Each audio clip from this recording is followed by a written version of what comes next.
I am a fugitive.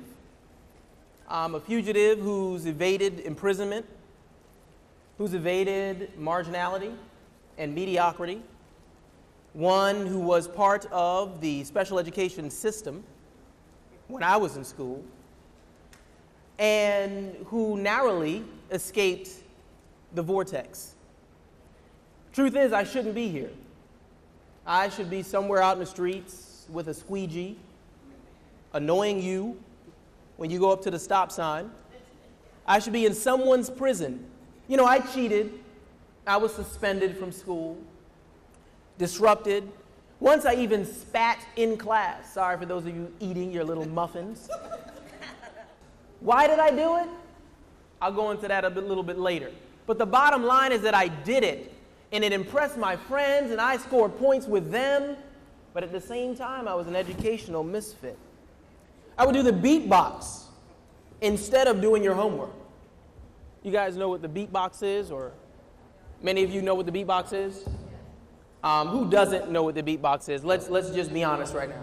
Who doesn't know? How many honest people? 1, 2 honest people, 3, 4, 5. Okay.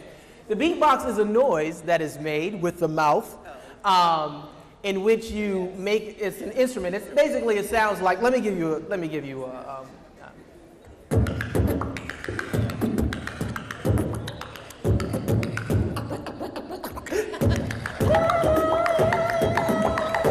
I am at hello.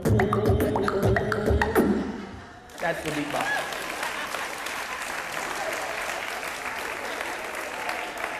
Let me tell you the irony. The irony is you clap, but I did that on your time.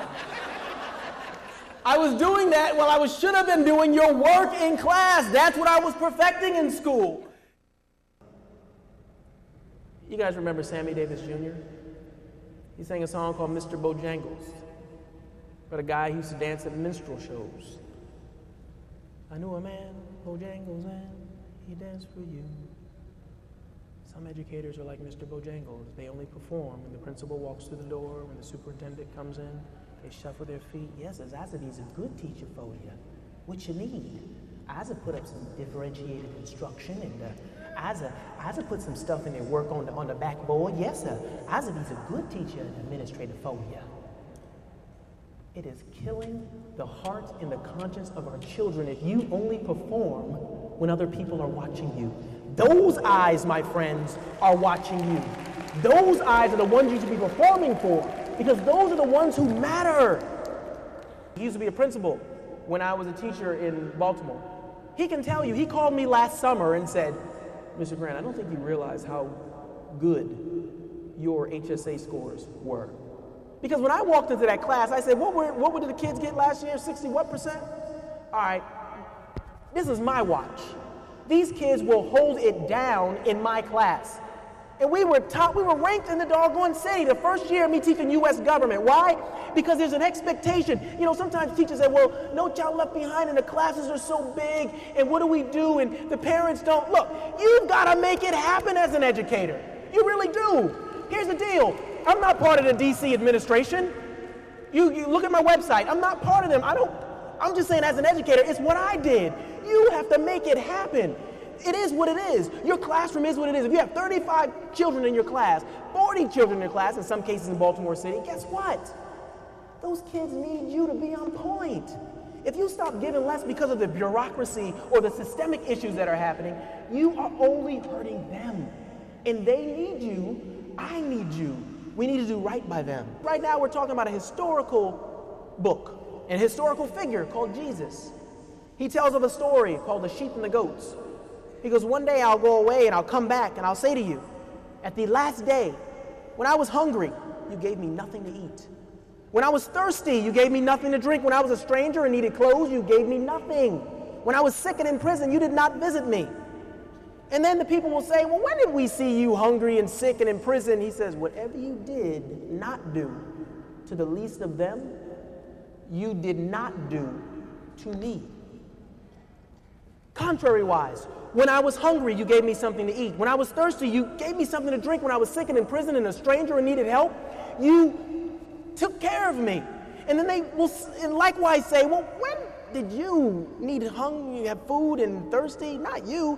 He says, whatever you did for the least of them, you did for me. You know, if just the fact that they're your children in your classroom, if that doesn't motivate you, then hopefully some of this will. You know, at the end of your time, Hilda Thompson's going to say, when I was a kinesthetic learner, you kept giving me dittos. Ratan will say, when I needed you to call home, you never called. Pastor Ricardo will say, when I needed accommodations, you made me feel like a problem to you. Lorenzo will say, when I had the imposter syndrome, you confirmed my doubts. You know, and then you will say, when were you a kinesthetic learner or needed a call home or needed accommodations or had the imposter syndrome? You know, Ratan, Hilda, Lorenzo, and Ricardo will all say, whatever you did not do for the least of them, you did not do for me. Contrary-wise, you know, someone's going to walk up to you. Yourself, someone wrote. They said, myself, I'm my hero. Someone wrote, Barbara, the mother, will walk up and say, when I was ignorant, you enlightened me. You know, Grandpa will say, when I was forgetful, you gave me alternative strategies. God will say, when I had an IEP, someone wrote God down. You made unique modifications. Rachel will say, when I was a knucklehead, you had vision for me. But you'll think, you know, when did I ever teach God? I didn't teach you. What are you talking about? You know, Rachel, I don't remember you being in my class. They will all say, whatever you did for the least of them, you did for me. You are my hero. Do right by them. Thank you.